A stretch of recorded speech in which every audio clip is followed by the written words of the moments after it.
Our universalist heritage proposed that each person is made of divine goodness. Science offers that we are stardust. Whatever your beliefs, know that you are a gift and inherently worthy of love. You are a gift, and we are grateful that you are here with us today. Love is the spirit of all souls. In this moment of our shared journey, may you feel witnessed and honored wherever you are on your journey. Let us greet our neighbors, especially new and returning people, with our names and pronouns.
Good morning and welcome.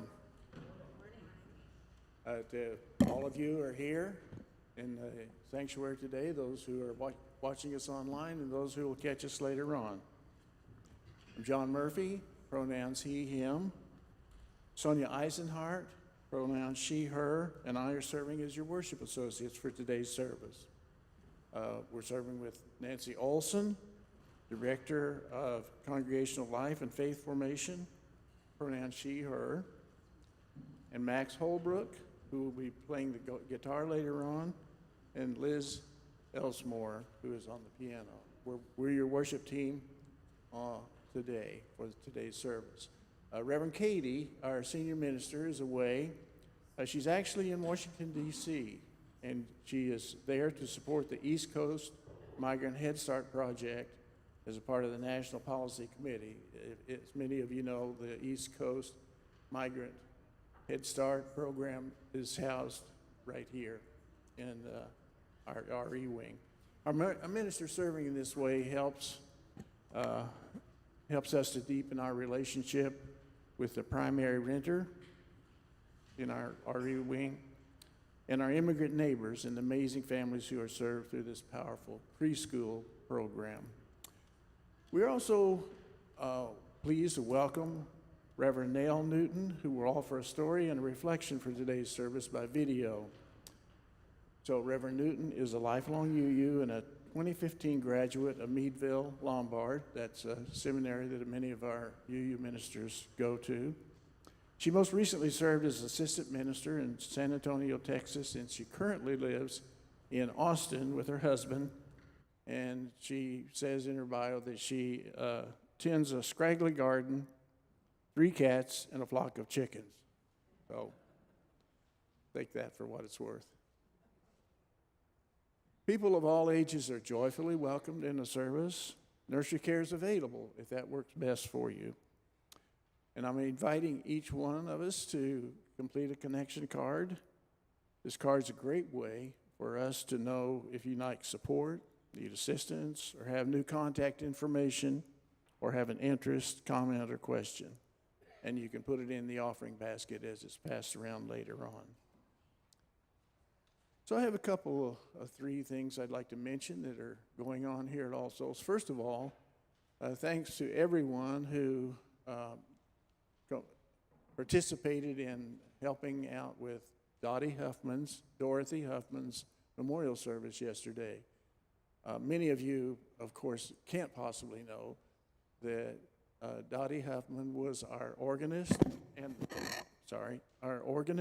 organist emeritus for many, many years here at All Souls.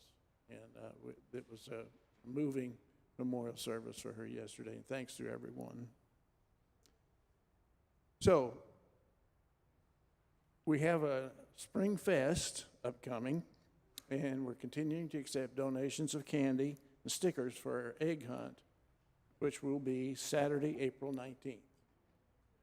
And for that, if you would, please bring pre-wrapped candy that'll fit in or regular-sized plastic eggs. And you can help us fill those eggs today after the service and also next week after the service.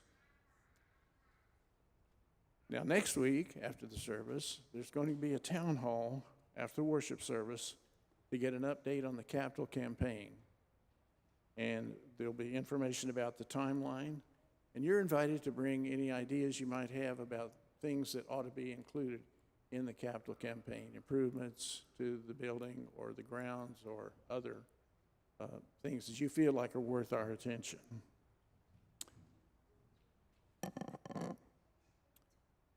So as we begin our time together, we acknowledge the land itself and those who have sustained it through the generations. We are on the unceded land of the Lenape, Miami, Kaskaskia, Shawnee, and Kickapoo people who were pushed from their land and whose children were stolen. As we strive to be a community of justice, may we continue to find ways to make reparations.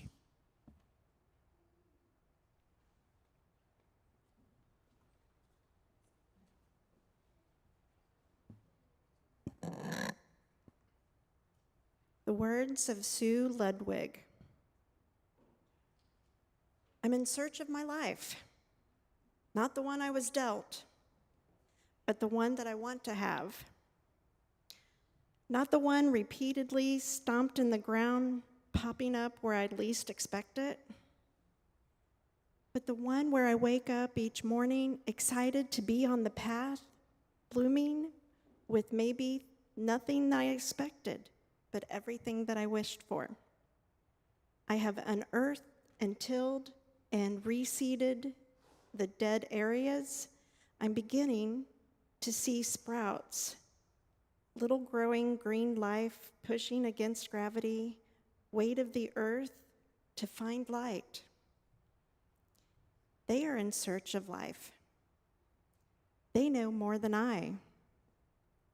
How to shed the confines of a seed, thank it for its lesson, and grow. Let us worship.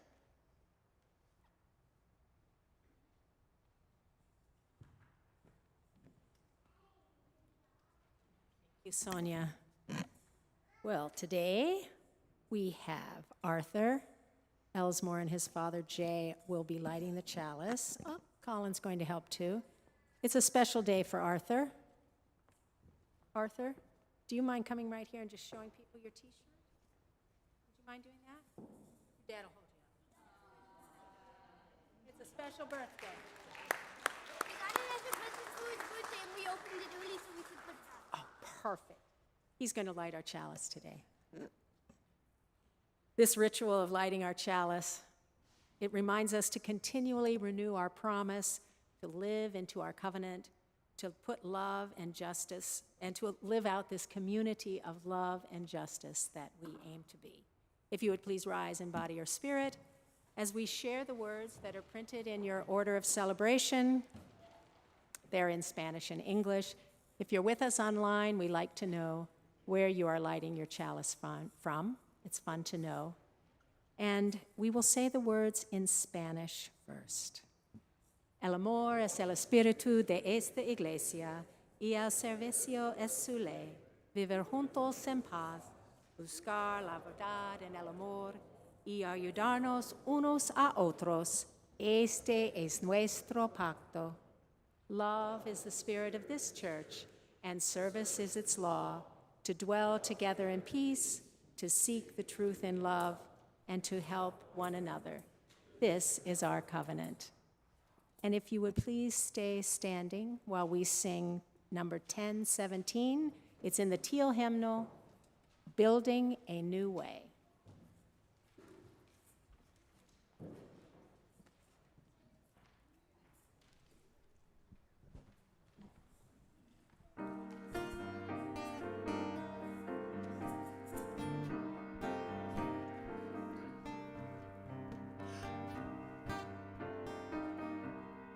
We are building a new way. We are building a new way. We are building a new way, feeling stronger every day. We are building a new way. We are working to be free. We are working to be free. We are working to be free. Hate and greed and jealousy. We are working to be free. We can feed our every need. We can feed our every need. We can feed our every need. Start with love, that is the seed. We can feed our every Peace and freedom is our cry. Peace and freedom is our cry. Peace and freedom is our cry. Without these, this world will die. Peace and freedom is our cry.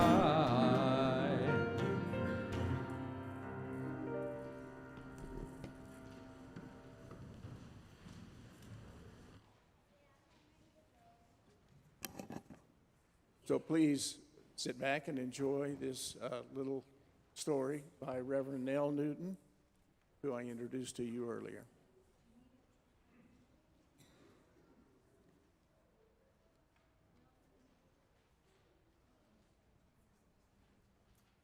Good morning. Here is a story. Maybe you've already heard it. It's about Nasruddin. You know Nasruddin, right? Some people say that he was a fool, and some people say he was very wise. I'll let you decide. Because some people thought he was very wise, a lot of people would come to Nasruddin and want to ask him questions on what they should do. They had problems, what could they do? Because so many people would come, sometimes he did not even get enough time to do his studies and his prayer. So he thought about it. He said, you know, I should ask somebody who's really wise. So he asked himself, what should I do about all of these interruptions? All these people coming to me with questions. He asked himself, and you know what? He gave himself a really good answer. He said, great idea. So he went and he got a piece of paper and he wrote on it. And then he taped it onto his front door. And he looked at it. It said, 3 questions, $10. And he put it on his door.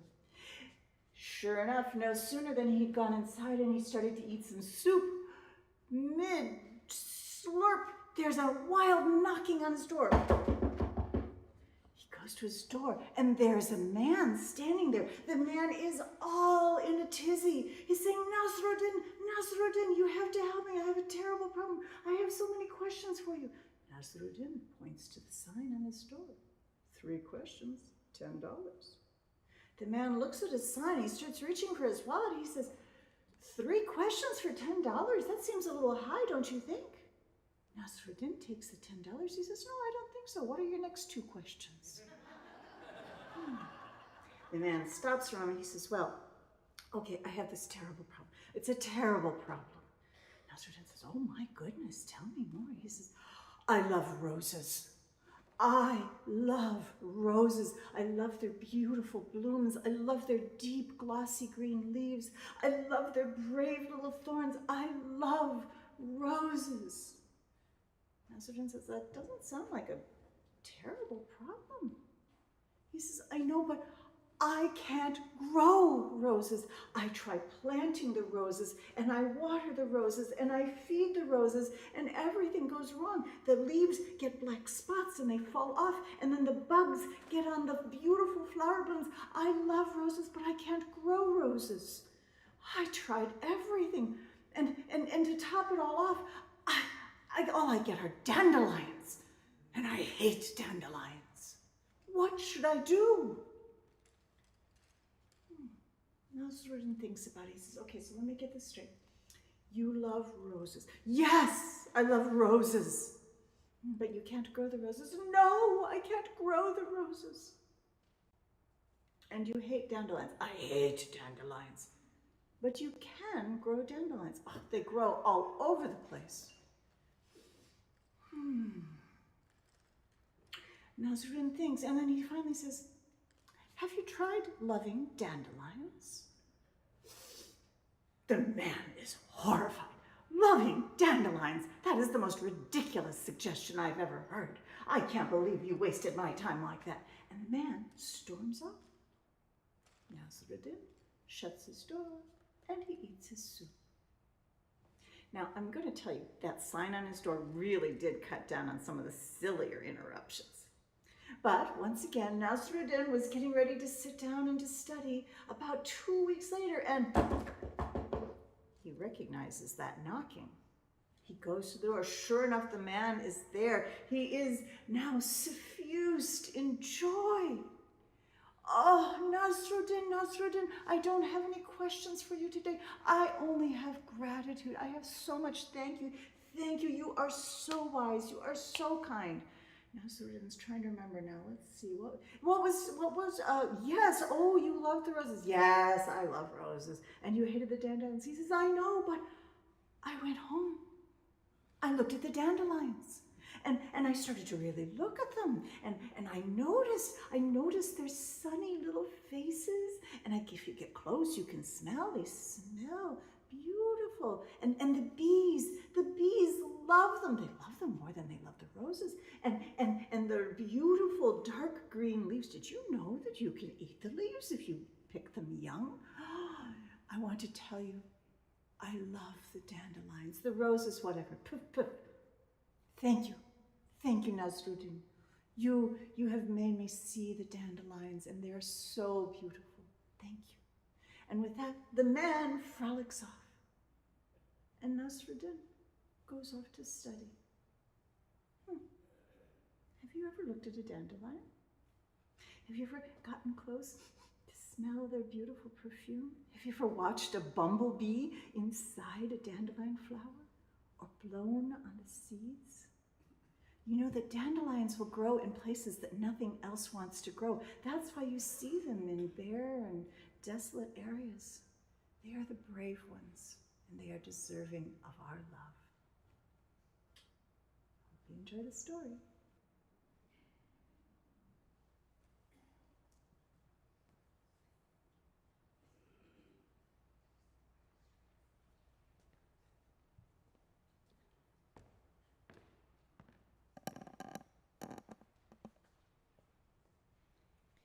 Please join me in taking a few moments to note that which is currently bringing joy or sorrow to our community.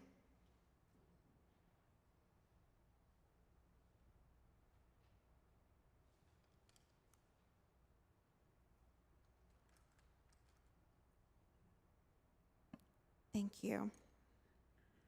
We hold in our hearts Faith Long, who is recovering from surgery. Nancy Bainey is recovering from surgery as well at home.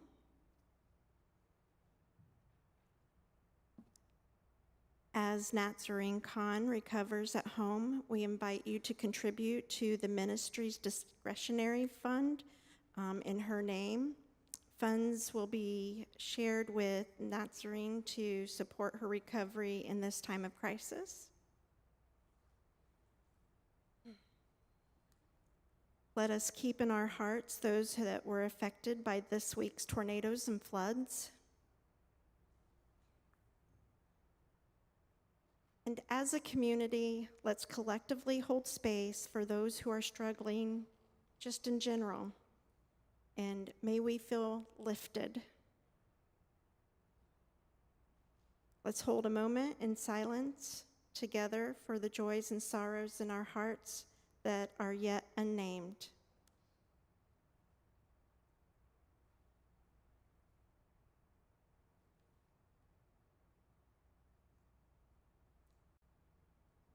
Thank you. Please rise in body or spirit as we sing hymnal 1047.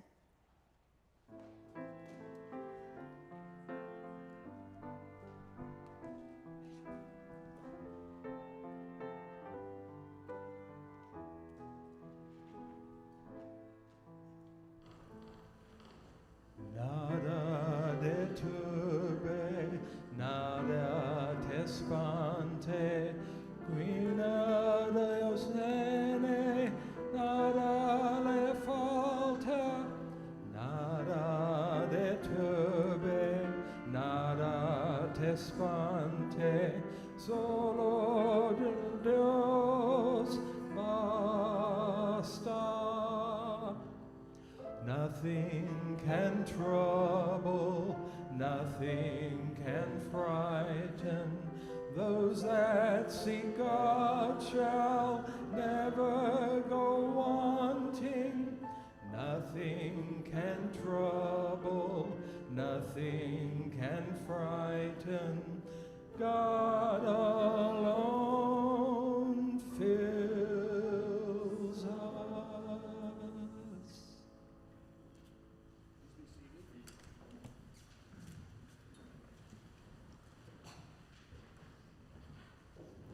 So I invite you again to make yourselves comfortable and give your attention to the video monitor for a few thoughts offered by the Reverend Nell Newton.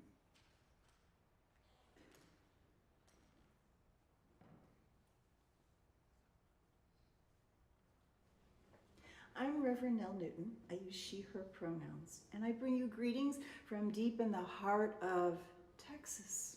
Texas. Reading history, you might make the mistake of thinking that an effective resistance to oppression requires sweeping coordination, great heroism, and terrible sacrifice. We might have the image of 1,000 small fish swimming in one direction. That might be the way the story's told after the oppressors have been defeated, and it makes for a thrilling narrative. The lean and handsome resistance fighters triumphant over the crumbling and cowering empire. You've seen the movies. But really, an effective engagement can be mounted by 1,000 small fish, all swimming in different directions. Ordinary people doing ordinary things, all seemingly unconnected. Honestly, it's harder to put out 1,000 small fires than to direct the hose at one big fire. This morning, I'm going to talk about resistance. But remember, resistance is an expensive endeavor. In physics, resistance drains energy more quickly from an operation than one with less resistance. Think about the brake pads in your car or friction burns, all right? In conflict, resistance wears down both sides faster.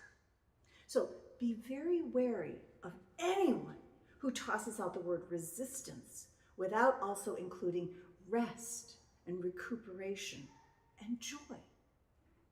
But that's another sermon, okay? All right. I'm leading with all this because right now, many of us want to do something big and dramatic because we're feeling that we should do something in response to the rise of a fascist oligarchy in our country. I get it. Sometimes I wish that I could do something big and large and dramatic and historic so that all of my descendants can retell the story of how great Aunt Nellie took out a whole table of neo-Confederates with just her knitting needles and a pot of beans. Won't that be a great story? But that's probably not how things are going to go down, really. I mean, there will be beans, there will be knitting needles, but nobody wants to tell a story about how I knitted hats for people receiving chemotherapy or baby blankets for people who have the courage to become parents in a world on fire. I won't be weaponizing the pot of beans. Right? It will simply keep us fed while we wonder, what in the hell happens next? You see, significant change will require showing up. And you can't show up if you're too weak from hunger, so let's have some beans, okay? All right, time to pivot to science. Some scientists are using the term emergence to describe the self-organizing behaviors of chaotic or random elements. It can be observed in things as disparate as water molecules or traffic patterns, ants that use their bodies to build bridges, or hurricanes forming out of tiny water and air molecules, right? As one writer puts it, emergence is when throngs of simple parts self-organize into a more extraordinary whole. Emergence happens without planning, without a coordinator, without forming a committee or having meetings. Emergence happens when many little things coalesce and organize themselves seemingly spontaneously into something larger and more powerful. Naturally, justice activists have jumped onto this phenomenon, and they want to liken their own resistance activities to this natural phenomenon of emergence. And I like the idea of people doing small things that self-organize into something extraordinary. Now remember, the ants, they don't form committees. They just form a bridge. The water molecules don't consider if a hurricane might be an effective way to create change. They just form. They pull together into clouds. We love to look at the big and the dramatic events, the huge protests, the sea of pink hats and shouted chants. But we forget that small is effective. It's very effective. As the writer Adrienne Marie Brown puts it, small is all. Small is all. Here's what small might look like. Meeting a friend for breakfast and talking about what you've planted in your garden. And then you agree to give your friend some of the zinnia seeds that you saved from last summer because they can take the heat. And you might talk with some other gardeners, and gardeners, understand the power of small things that grow larger. Maybe small is writing an actual paper and pen letter and mailing it with a stamp to a friend. Include a poem or a recipe. Recipes are all about taking disparate ingredients and bringing them together in a way that is more delicious than any one alone. Perhaps your friend will make that recipe or share that poem with somebody far away, and now you will be connected. Maybe small is asking someone a big question and then listening to their answer, just listening. Small, yes, but massive. All of this is pointing towards another insight from Adrienne Marie Brown. Relationship is the only way to make change. She asks us to consider, I quote, what our movements would look like if we focused on critical connections over critical mass. What if we measured the efficacy of our work on the depth of relationships that we build along the way? What if some of those relationships are with people with whom we don't always agree? I'm a martial artist. I need to pivot over to martial arts. Sometimes when martial artists are learning together, we play a game called push hands or sticky hands. It's where two people face one another and they try and push one another off balance. The game has very simple rules. You must keep both feet on the ground. If you take a step, it means losing, okay? Also, we only touch each other wrist to wrist, so there's no grabbing, all right? And to play it well, you have to stay sticky, all right? But not stuck. If you break contact with the other person's wrist, you don't know where they are. You don't know where their arm is. It might come swinging for your head when it's too late. So you stay sticky and you listen. Right? I'm telling you about this because sometimes we have the impulse to break contact with someone who's being foolish, all right? And yes, it can make a lot of sense to pull away, create distance, and let them be foolish over there all by themselves. But sometimes we need to stay connected, just enough to know what kind of foolishness they're up to, okay? If you stomp off, you might be safe in the moment, but you won't know if they are swinging for your head until it's too late. So this is why, with boundaries in place, it can be a good idea to stay in contact with those family members, with those neighbors who are spouting foolish things right now, because in time, they may need your kindness. In time, you may need their gifts.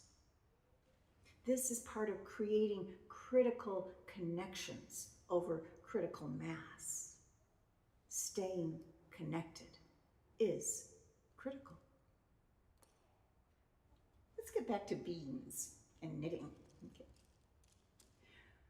Rather than imagining how you need to be a hero, imagine the life you want to live, the world you want to live in. Think about the books you want to read and the friends you want to visit and the art you want to make. Think about the world where you smile at babies in the grocery store and take back the shopping cart for the person who has a car full of kids. And think about living in a community where the immigrants are welcomed and we all learn from one another. Now, go start living that life. Go start living that world. Don't cooperate with the folks who tell you to shun strangers or to be afraid. Be that person who drags the trash cart out for the neighbor who forgot to put it on the curb last night before the garbage truck gets here. Be the person who asks your immigrant neighbor if they're all right. Is their family all right? Let them know you care about them. Right now, I don't need you to be heroic. I need you to be very human. I need you to be an imperfect, vulnerable, growing, and changing human. I need you to be the person who helps and who asks for help. I need you to be the person who plants extra basil and zinnia in your garden. I need you to send postcards to your friends, to give the postal carriers something pretty to deliver, and to give your friends something to look forward to. I need you to live your deepest life so you know what it is you are trying to defend. Are you defending your desire to remain comfortable, or your need to be your fullest self? I need you to be brave enough to be kind to your neighbors, no matter how they voted, no matter what bumper stickers are on their car, because probably at some level, they're frightened. You're probably a little frightened too, and no one changes for the better, truly grows or transforms toward love unless they know they're loved. I need you to be a person who leads with love. For one person, leading with love will connect with another person who will connect with another and another until eventually we are a part of something that emerges larger from the sum of our loving hearts.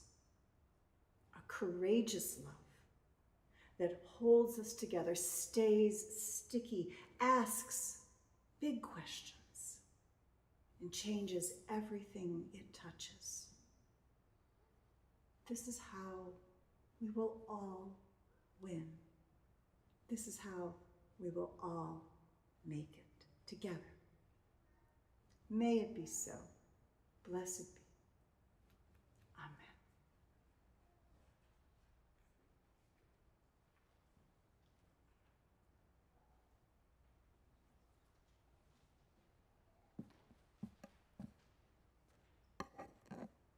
As most of you know, every week we share our offering with an organization that shares our values.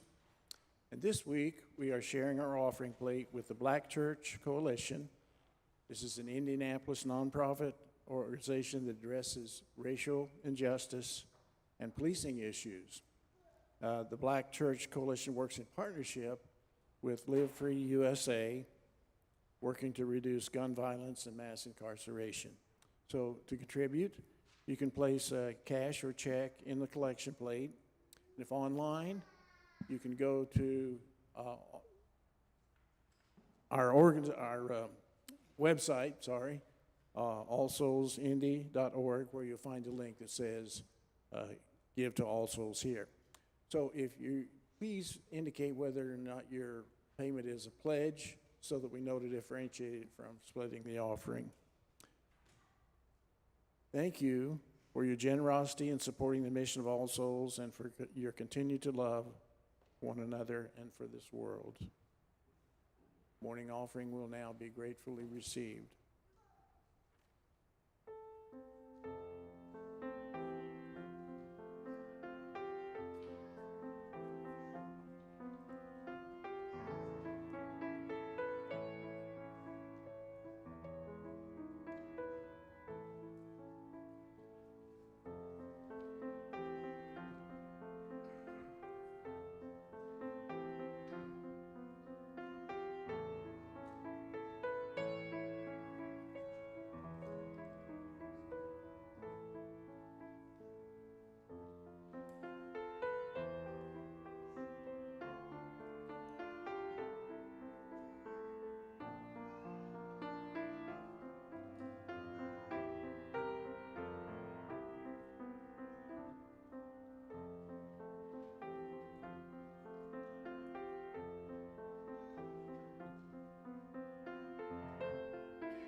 Thank you, Liz. The words of Reverend Lynn Unger. You are not wrong to be furious. You are not wrong to be scared. You are not wrong to wonder, what do we do today and tomorrow and tomorrow? You are not wrong to notice the brilliance of the sky. You are not wrong to think of your daughter. You are not wrong to imagine people you will never know. You are not wrong to think, this doesn't really affect me, and no, it really does. You are not wrong to look for pictures of puppies or kittens or flowers or trees. You are not wrong to massage the ache of your own heart. You are not wrong to yell or cry or scream or hide under the covers in your bed. You are not wrong to turn to your neighbor and say, "What do we do now?" Please rise in body or spirit as we sing hymn number 1014.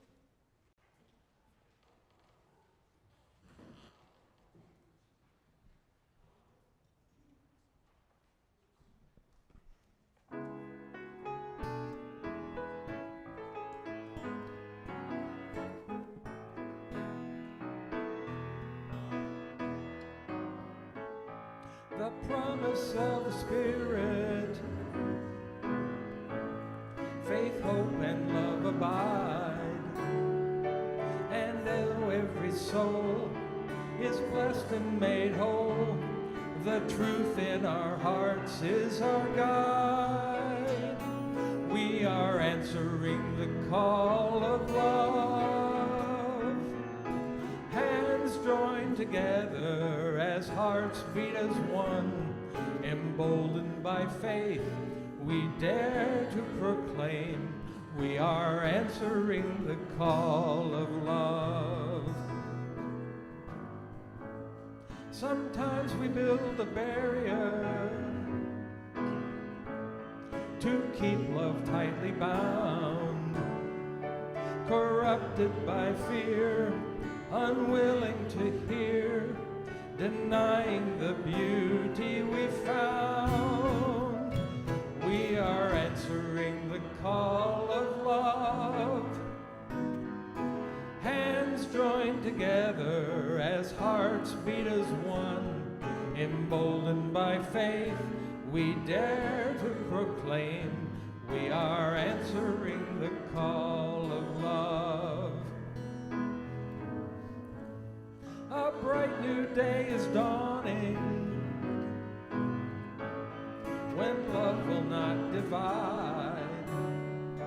Reflections of grace in every embrace, fulfilling the vision divine. We are answering the call of love. Hands joined together as hearts beat as one. Emboldened by faith, we dare to proclaim we are answering the call of love. We are answering